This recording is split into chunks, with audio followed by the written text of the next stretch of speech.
Hello everyone, welcome to BPSC mentor.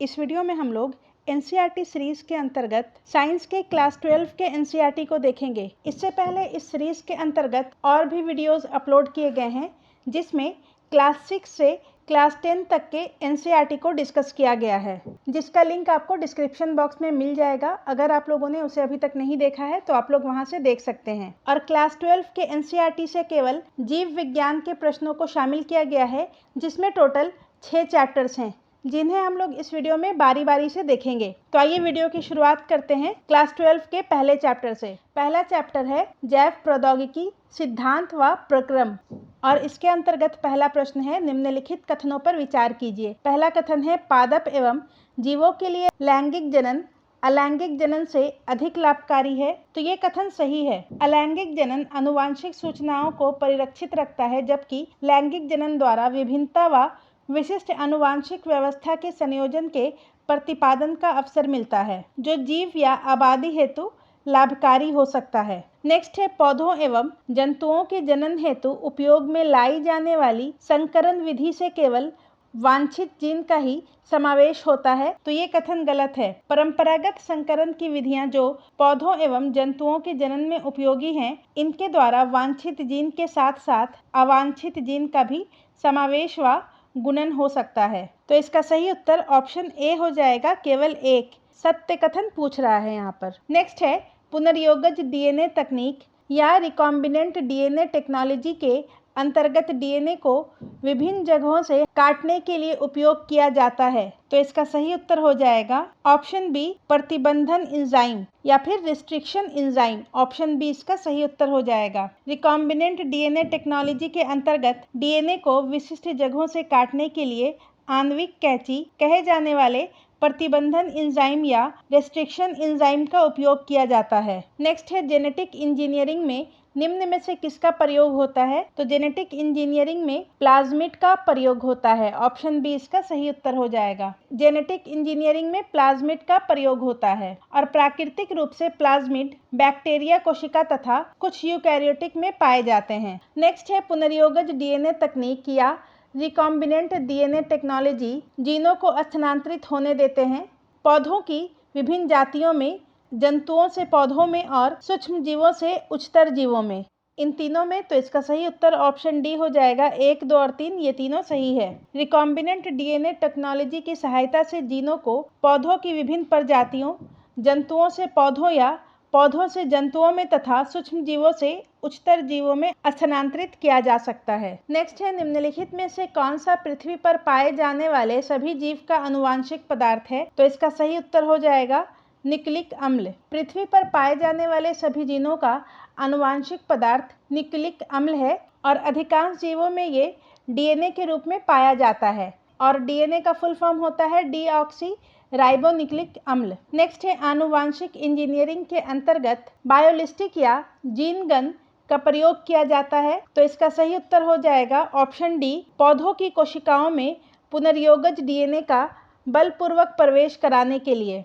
परपोषी कोशिकाओं में विजातीय डीएनए को प्रवेश कराने के लिए कई विधियों का प्रयोग किया जाता है। पहली विधि है सूक्ष्म अंतःक्षेपण या माइक्रो इंजेक्शन विधि। इसमें पुनर्योगज डीएनए को सीधे जंतु कोशिकाओं में केंद्रक के भीतर अंतःक्षेपित किया जाता है। और दूसरी विधि बायोलिस्टिक है, जिसके अंतर्गत रिकॉम्बिनेंट डीएनए से विलेपित स्वर्ण या टंगस्टन के उच्च वेग सूक्ष्म कणों से बमबारी किया जाता है। नेक्स्ट है निम्नलिखित कथनों पर विचार कीजिए। डीएनए को प्रतिबंधन एंजाइम या रेस्ट्रिक्शन एंजाइम द्वारा काटने के लिए दूसरे वृहद अणुओं से मुक्त शुद्ध रूप में होना चाहिए। तो ये कथन सही है। नेक्स्ट है जीन हिस्टोन प्रोटीन के साथ गुथे हुए डीएनए पर स्थित होते हैं। तो ये कथन भी सही है। तो इसका सही उत्तर ऑप्शन सी हो जाएगा। 1 और 2 दोनों सही है। डीएनए को रेस्ट्रिक्शन एंजाइम द्वारा काटने के लिए दूसरे वृहद अणुओं से मुक्त शुद्ध रूप में होना चाहिए, और डीएनए झिल्लियों से घिरा रहता है, इसलिए कोशिका को तोड़कर खोलना पड़ेगा ताकि डीएनए दूसरे वृहद अणुओं जैसे आरएनए, प्रोटीन, बहुशर्करा, लिपिड के साथ रिलीज हो सके। जीन डीएनए के लंबे अणुओं पर स्थित होते हैं और हिस्टोन जैसे प्रोटीनों के साथ गुथे रहते हैं। दूसरा चैप्टर है जैव प्रौद्योगिकी एवं उसके उपयोग और इसका पहला प्रश्न है जेनेटिकली मॉडिफाइड या आनुवांशिक रूपांतरित फसलों के संबंध में कौन सा कथन सत्य है। पहला कथन है ये फसलें सूखे, ठंड, लवणता एवं ताप के प्रति अधिक सहिष्णु होती हैं, तो ये सही है। इन फसलों की खनिज उपयोग क्षमता अधिक होती है, ये भी सही है। और इन फसलों की कीटों के प्रति प्रतिरोध क्षमता अधिक होती है, तो ये कथन भी सही है।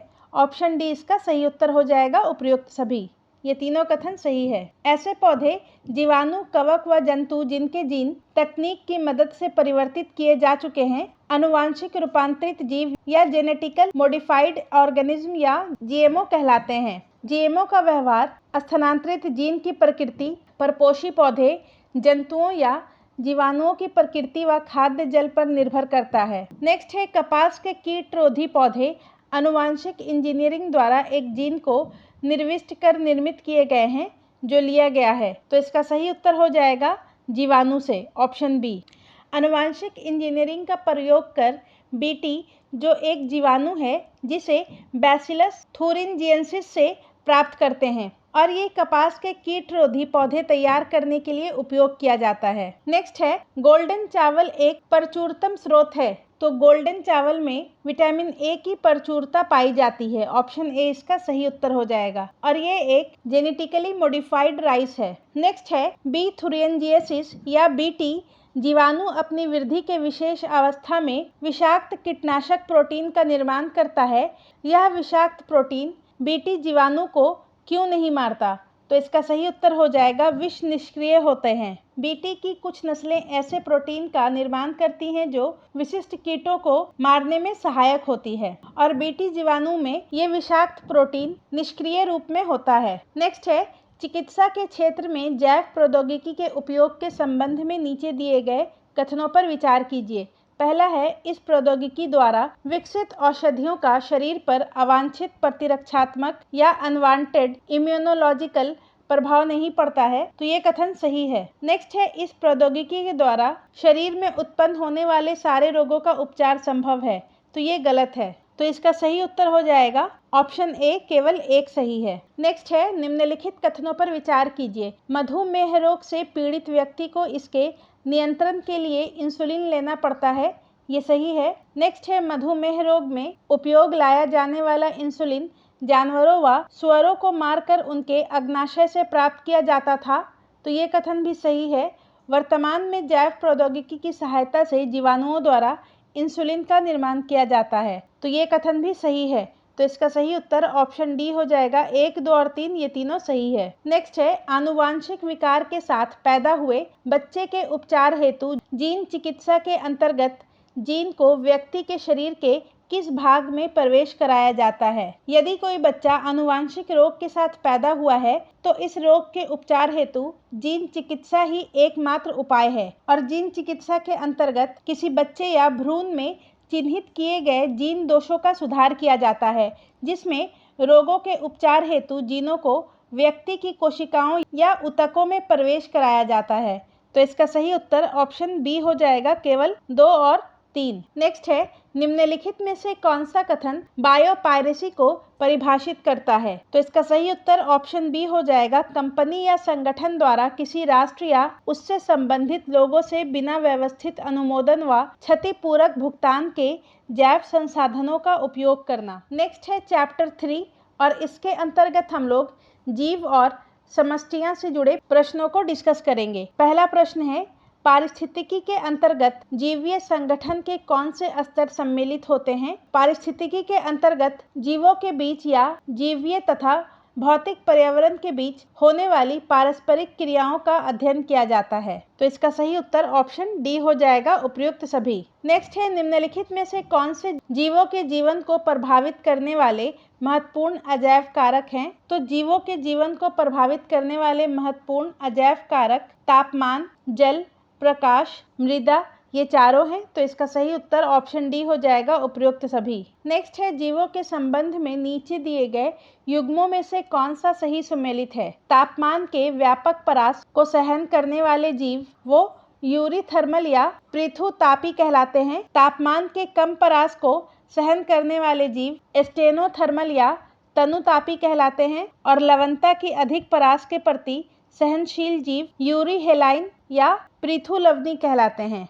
तो इसका सही उत्तर हो जाएगा ऑप्शन डी, 1, 2 और 3 ये तीनों सही है। नेक्स्ट है जीव का कोई एक ऐसा गुण अकारकीय, कारकीय या व्यवहारिक जो उसे अपने आवास में जीवित बने रहने और जनन करने के योग्य बनाता है कहलाता है। तो इसका सही उत्तर हो जाएगा ऑप्शन बी, अनुकूलन। अनुकूलन जीव का एक ऐसा गुण है जो उसे अपने आवास में जीवित बने रहने के लिए और जनन के लिए योग्य बनाता है और अनेक अनुकूलन लंबे समय की विकास की यात्रा के बाद विकसित हुए हैं और आनुवांशिकता स्थिर हो गए हैं। नेक्स्ट है निम्नलिखित कथनों पर विचार कीजिए। पहला है मरुस्थलीय पौधों के प्रकाश संश्लेषी मार्ग विशेष प्रकार के होते हैं जिसके कारण वे अपने रंध्र दिन के समय बंद रखते हैं। तो ये कथन सही है। नेक्स्ट है मरुस्थलीय पौधे नागफनी में प्रकाश संश्लेषण का कार्य चपटे तनों द्वारा होता है। तो ये भी सही है।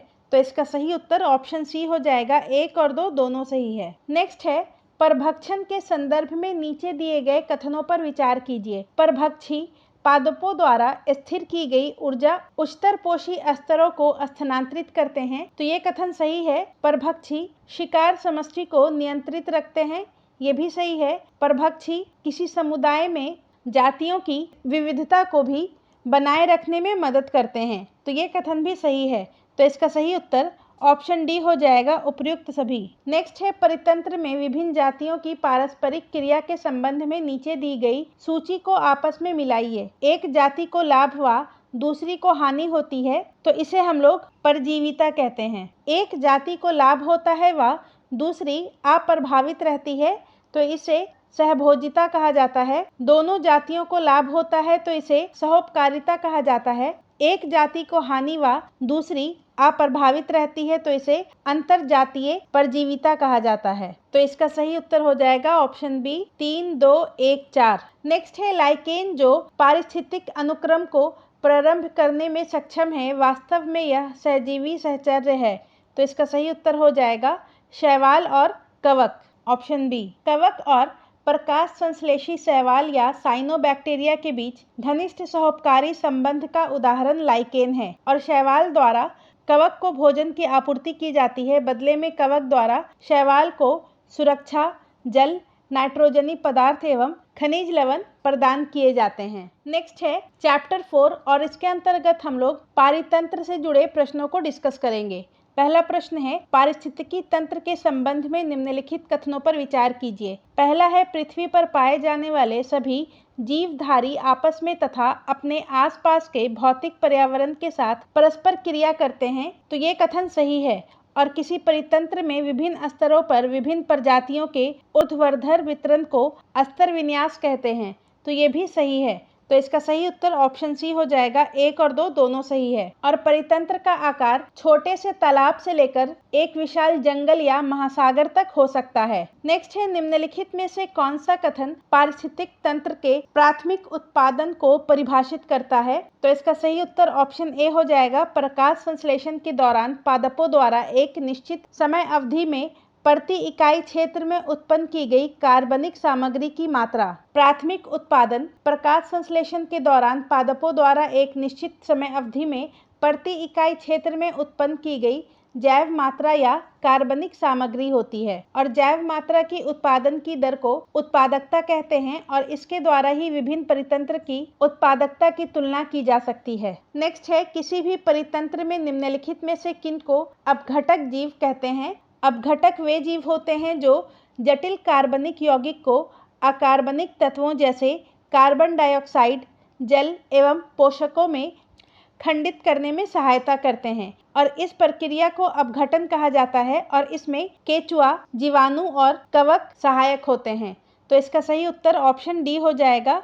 केवल 1, 2 और 4 अपघटक जीव हैं। नेक्स्ट है निम्नलिखित कथनों पर विचार कीजिए। पहला कथन है अपघटन की प्रक्रिया में ऑक्सीजन की आवश्यकता नहीं होती है। तो ये गलत है। अपघटन की प्रक्रिया में ऑक्सीजन की आवश्यकता होती है। नेक्स्ट है अपरद पदार्थों में यदि नाइट्रोजन तथा जल विलय जैसे तत्व हो तो अपरदन की प्रक्रिया तेज होती है। तो ये सही है। अपरद यानी के पादपों के मृत अवशेष जैसे कि पत्तियां, छाल, फूल तथा प्राणियों के मृत अवशेष के रासायनिक संगठन द्वारा निर्धारित होती है।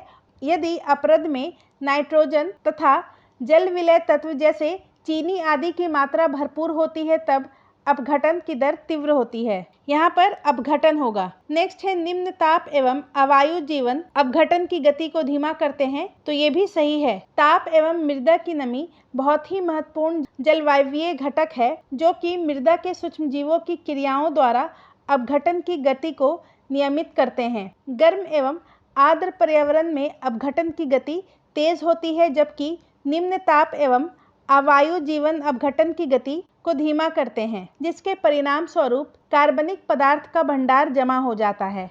तो इसका सही उत्तर हो जाएगा ऑप्शन बी, केवल 2 और 3 सही है। नेक्स्ट है निम्नलिखित कथनों पर विचार कीजिए। पहला है पारिस्थितिक तंत्र में ऊर्जा का प्रवाह एक दिशीय होता है। ये सही है। पारिस्थितिक तंत्र में पादप एवं जंतु दोनों को उत्पादक कहा जाता है, तो ये कथन गलत है। पारिस्थितिक तंत्र में हरे पादप को उत्पादक कहा जाता है और कवक एवं जीवाणु अपरद खाद्य श्रृंखला के महत्वपूर्ण घटक हैं, तो ये सही है।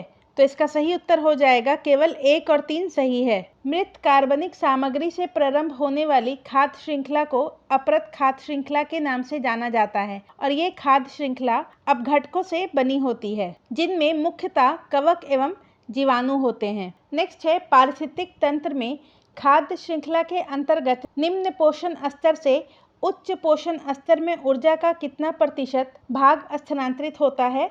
तो इसका सही उत्तर ऑप्शन बी होगा 10%। खाद्य श्रृंखला में प्रत्येक निम्न पोषण स्तर से उच्च पोषण स्तर में केवल 10% ऊर्जा का ही स्थानांतरण होता है और उच्चतर पोषण स्तरों पर ऊर्जा की मात्रा घटती जाती है। नेक्स्ट है निम्न में से किस पारिस्थितिक तंत्र की उत्पादकता सबसे कम है?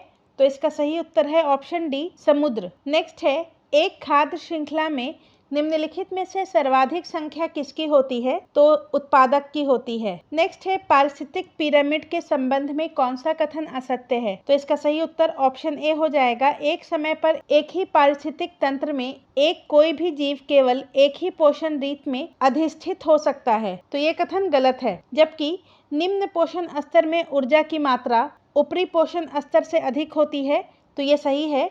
ऊर्जा पिरामिड सदैव सीधा होता है, कभी उल्टा नहीं हो सकता है, तो ये भी सही है।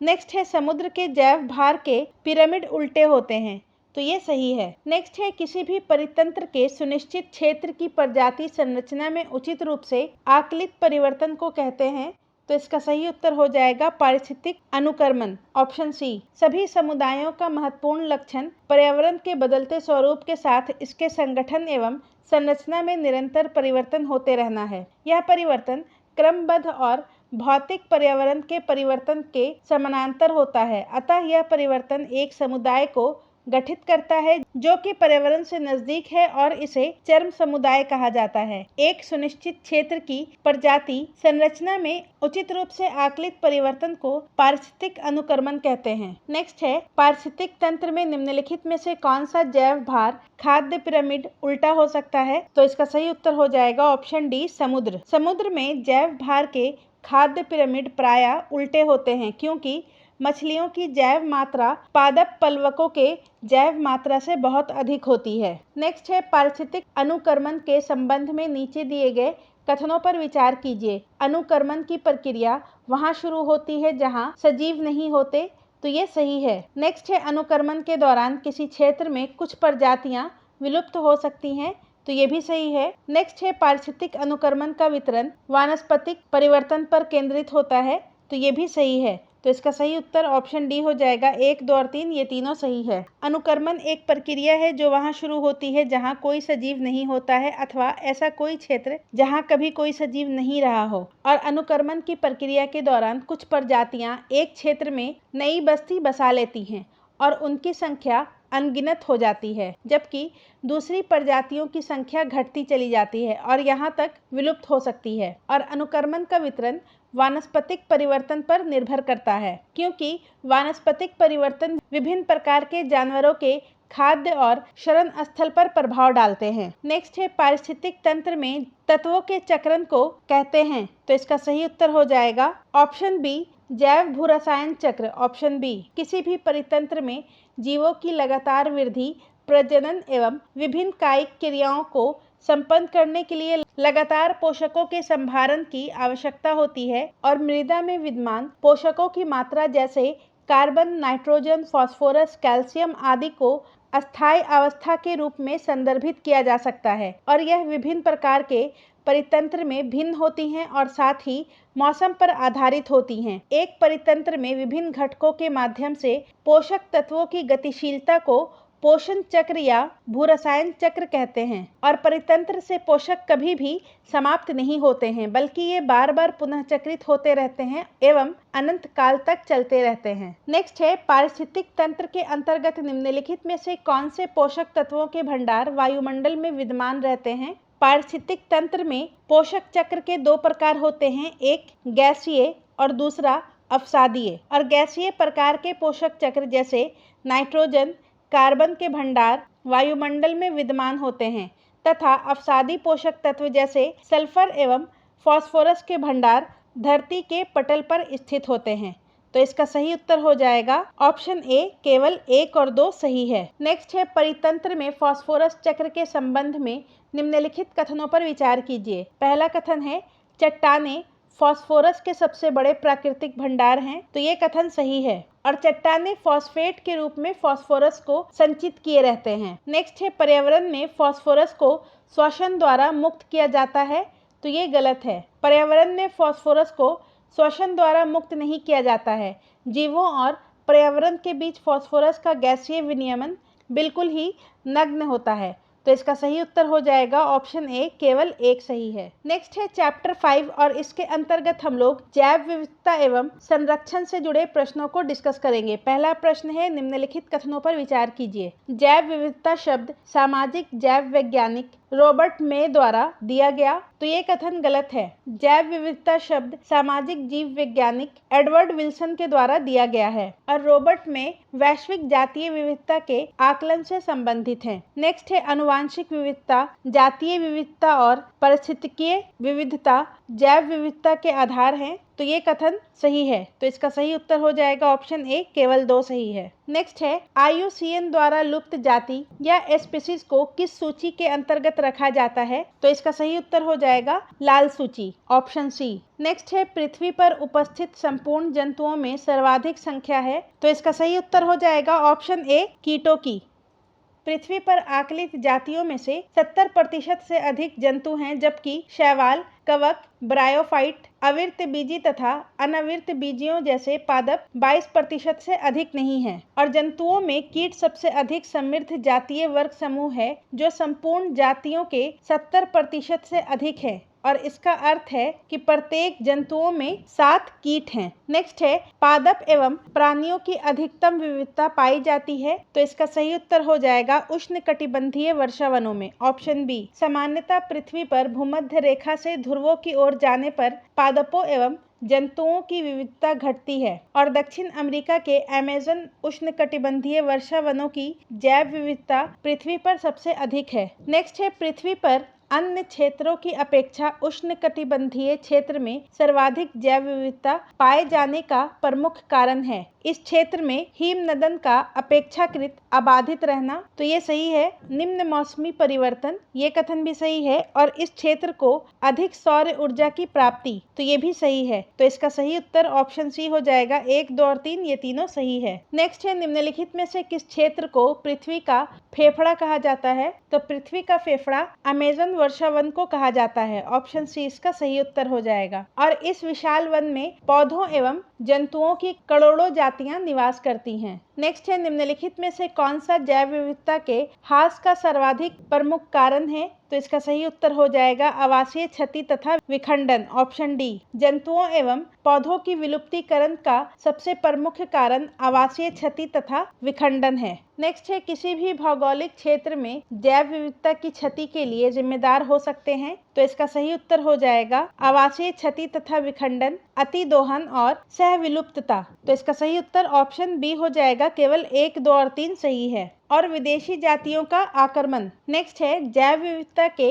हॉटस्पॉट क्षेत्र के संबंध में निम्नलिखित कथनों पर विचार कीजिए। पहला है यहाँ पर जातीय समृद्धि बहुत अधिक होती है, ये सही है। ये क्षेत्र केवल उष्णकटिबंधीय क्षेत्रों में ही पाए जाते हैं, तो ये गलत है। ये क्षेत्र मुख्यतः उष्णकटिबंधीय क्षेत्रों में पाए जाते हैं और ये क्षेत्र उष्णकटिबंधीय क्षेत्र से बाहर भी विस्तृत हैं। इन क्षेत्रों को जैव विविधता संरक्षण के इन सीटू संरक्षण के अंतर्गत शामिल किया जाता है, तो ये सही है। तो इसका सही उत्तर ऑप्शन सी हो जाएगा, केवल 1 और 3 सही है। नेक्स्ट है निम्नलिखित में से कौन से हॉट स्पॉट क्षेत्र भारत में विस्तृत हैं? भारत में जैव विविधता पश्चिमी घाट और श्रीलंका, हिमालय, इंडो बर्मा और सुंडालैंड, इन चारों जगह विस्तृत है। तो इसका सही उत्तर ऑप्शन डी हो जाएगा, उपयुक्त सभी। नेक्स्ट है निम्नलिखित में से कौन से जैव विविधता संरक्षण के इन सीटू संरक्षण पद्धति के अंतर्गत शामिल है? तो इन सीटू संरक्षण पद्धति के अंतर्गत राष्ट्रीय उद्यान, वन्य जीव अभ्यारण्य,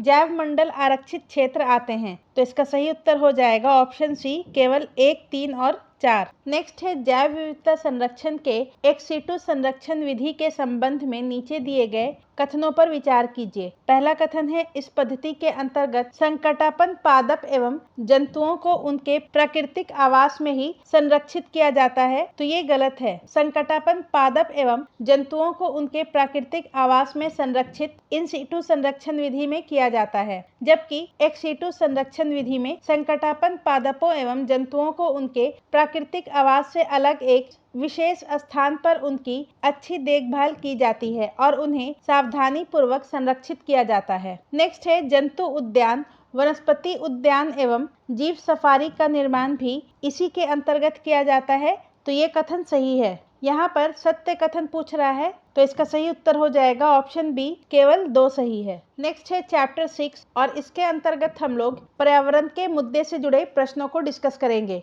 पहला है निम्नलिखित कथनों पर विचार कीजिए। पहला कथन है स्थिर वैद्युत अवक्षेपित्र या इलेक्ट्रोस्टैटिक प्रेसिपिटेटर कणीय पदार्थों को हटाने का सर्वोत्तम तरीका है, तो ये कथन सही है। PM 4.5 आकार के कणीय पदार्थ मानव स्वास्थ्य के लिए सबसे अधिक नुकसानदेह हैं, तो ये गलत है। केंद्रीय प्रदूषण नियंत्रण बोर्ड के अनुसार 2.5 माइक्रोमीटर या कम व्यास के आकार PM 2.5 के कणीय पदार्थ मानव स्वास्थ्य के लिए सबसे अधिक नुकसानदेह हैं। नेक्स्ट है निम्नलिखित युग्मों पर विचार कीजिए। पर्यावरण संरक्षण अधिनियम 1986, ये सही है। जल प्रदूषण निरोध एवं नियंत्रण अधिनियम 1974 और वायु प्रदूषण निरोध एवं नियंत्रण अधिनियम 1981 को पारित किया गया था, तो इसका सही उत्तर ऑप्शन डी हो जाएगा, तीनों सही सुमेलित है। नेक्स्ट है डीजल या पेट्रोल की जगह संपीड़ित प्राकृतिक गैस या CNG को प्रयोग करने का प्रमुख कारण है। वाहनों में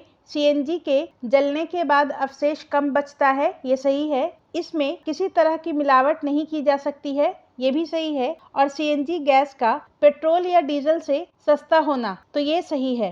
तो इसका सही उत्तर ऑप्शन सी हो जाएगा, केवल 1, 2 और 3 ये तीनों सही है। और CNG का मुख्य संघटक मीथेन होता है और इसके अलावा इसमें इथेन और प्रोपेन गैस भी होते हैं। नेक्स्ट है निम्नलिखित कथनों पर विचार कीजिए। जलाशयों में काफी मात्रा में पोषकों की उपस्थिति के कारण पलवकीय शैवाल की अतिशय वृद्धि को शैवाल प्रस्फुटन कहते हैं, तो ये सही है। और शैवाल प्रस्फुटन से जल की गुणवत्ता पर कोई प्रभाव नहीं पड़ता है, तो ये गलत है। शैवाल प्रस्फुटन से जल की गुणवत्ता घट जाती है और जलीय परितंत्र पर गंभीर दुष्प्रभाव पड़ता है, तो इसका सही उत्तर हो जाएगा ऑप्शन ए, केवल 1 सही है। नेक्स्ट है किस पादप को बंगाल का आतंक कहा जाता है? तो बंगाल का आतंक हाइसिंथ या आइकोर्निया कैसिपिस को कहा जाता है, तो ऑप्शन बी इसका सही उत्तर हो जाएगा। हाइसिंथ एक जलीय खरपतवार है। नेक्स्ट है निम्नलिखित में से कौन सा कथन जैव आवर्धन या बायोमैग्निफिकेशन को सही तरीके से परिभाषित करता है? तो इसका सही उत्तर ऑप्शन सी हो जाएगा। खाद्य श्रृंखला में क्रमिक पोषण स्तर पर अविषाक्त की सांद्रता में वृद्धि होना। नेक्स्ट है किसी भी झील की अधिक उम्र होने के साथ उसमें पोषक तत्वों के बढ़ने से जैव समृद्धि बढ़ जाती है, यह परिघटना कहलाती है, तो इसका सही उत्तर हो जाएगा सुपोषण। सुपोषण या यूट्रोफिकेशन झील का प्राकृतिक काल प्रभावन को दर्शाता है, यानी झील अधिक उम्र की हो जाती है। नेक्स्ट है झील में शैवाल की अतिशय वृद्धि के कारण अर्मनिक मेल्फेन बनते हैं, जिन्हें एस्कम भी कहते हैं, तथा झील से अरुचिकर गंध निकलने लगती है। इसका प्रमुख कारण है जलाशय में नाइट्रेट और फास्फोरस जैसे प्रदूषकों की अत्यधिक वृद्धि। तो ये सही है। जलीय परितंत्र में विदेशज प्रजातियों का आक्रमण, तो ये गलत है। और पर्यावरण में सल्फर डाइऑक्साइड गैस की मात्रा में वृद्धि होना, तो ये भी गलत है। तो इसका सही उत्तर ऑप्शन ए हो जाएगा, केवल एक सही है। झीलों का वाहित मल कृषि और औद्योगिक अपशिष्ट के कारण तीव्र सुपोषण होता है और इसका प्रमुख संदूषक नाइट्रेट और फास्फोरस है, जो पौधों के लिए पोषक का कार्य करते हैं और इन पोषकों के कारण शैवाल की वृद्धि अति उद्दीप्त हो जाती है, जिसके वजह से अस्कम बनते हैं तथा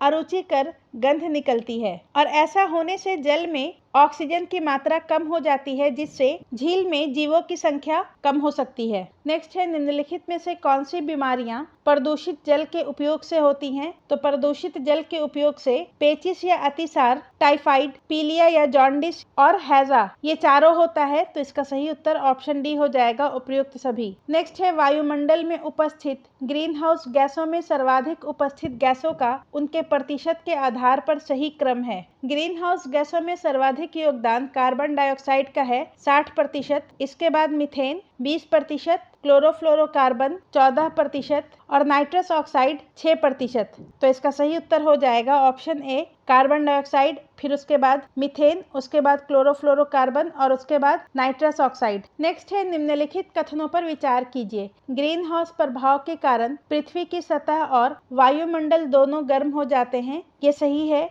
और ग्रीन हाउस गैसें पृथ्वी से उत्सर्जित दीर्घ तरंग विकिरण को अवशोषित कर पुनः पृथ्वी की ओर उत्सर्जित करती हैं, तो ये भी सही है। तो इसका सही उत्तर ऑप्शन सी हो जाएगा, 1 और 2 दोनों सही है। नेक्स्ट है, भारत की राष्ट्रीय वन नीति 1988 के अनुसार मैदानी इलाकों और पर्वतीय क्षेत्रों में कितना प्रतिशत वन क्षेत्र होना चाहिए? तो इसका सही उत्तर हो जाएगा ऑप्शन बी, मैदानी में 33% और पर्वतीय क्षेत्र में 67% वन क्षेत्र होना चाहिए। नेक्स्ट है, ओजोन परत की मोटाई नापने की यूनिट है, तो ऑप्शन बी इसका सही उत्तर हो जाएगा, डॉप्सन। नेक्स्ट है, हमारी आंख का कौन सा भाग पराबैंगनी बी विकिरण का अवशोषण करता है? तो इसका सही उत्तर हो जाएगा ऑप्शन बी, कॉर्निया या स्वच्छ मंडल। नेक्स्ट है, ओजोन परत के क्षय के कारण पराबैंगनी किरण पृथ्वी पर रहने वाले जीवों पर कौन सा प्रभाव डालेगी? तो इसका सही उत्तर हो जाएगा ऑप्शन बी, केवल 1 और 2 सजीवों के डीएनए और प्रोटीन को भंग कर देंगी और त्वचा कैंसर हो सकता है। नेक्स्ट है, ओजोन परत को नुकसान पहुंचाने के लिए निम्न में से कौन सी गैस जिम्मेवार है? तो इसका सही उत्तर हो जाएगा ऑप्शन डी, क्लोरोफ्लोरोकार्बन। क्लोरोफ्लोरोकार्बन के द्वारा ओजोन परत को नुकसान पहुंचता है और ओजोन परत समताप मंडल में स्थित है। तो आज की वीडियो में बस इतने ही। वीडियो पूरा एंड तक देखने के लिए आपका धन्यवाद।